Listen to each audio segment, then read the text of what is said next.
want to give you a quick update on the Halloween tax return deadlines for the Cyprus taxpayers.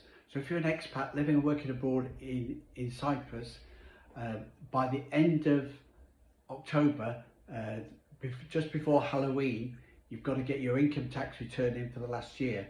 So the date's been accepted, tax is due for 23 and 24, and if you've not done that, you need to pay attention to that now. If you need help and guidance, tax registering, tax returning for Cyprus, as an expat living and working abroad, contact us at proactpartnership.com. So let's jump right into it.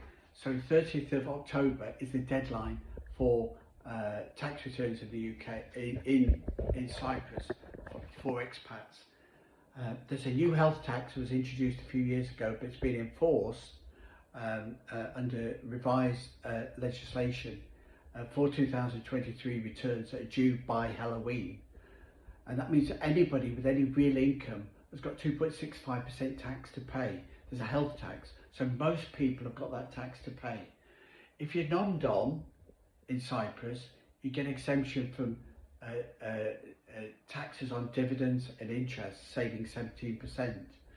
If you've got income below 19,500 euros, £17,000, you've got no income tax to pay.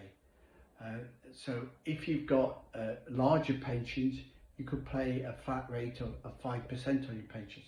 So there's lots of very, very fine tax savings for people, and people on low pension or low earnings haven't necessarily had to do an income tax return in the past. But there's other taxes in Cyprus. There's special defence taxes which apply to property rental income, dividend income and interest. But also now there's a third tax, a health tax, which is independent of income tax and special defence tax, and you may have to pay it if you've got any real income. So most people are going to have a liability. Most people need to do a return, even if you've not done one before.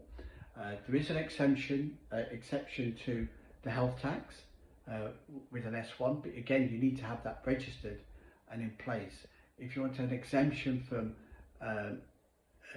dividend and savings taxes for the special defence taxes, you need to be registered as a non-dom. Both those things, if you want to be registered for health and dividend tax exemptions, you can contact us at proactpartnership.com and we'll help you get those registrations done. Otherwise, you've got a return to do and tax to pay before Halloween on the 30th of October. So contact us at proactpartnership.com and we'll help and guide you every step of the way.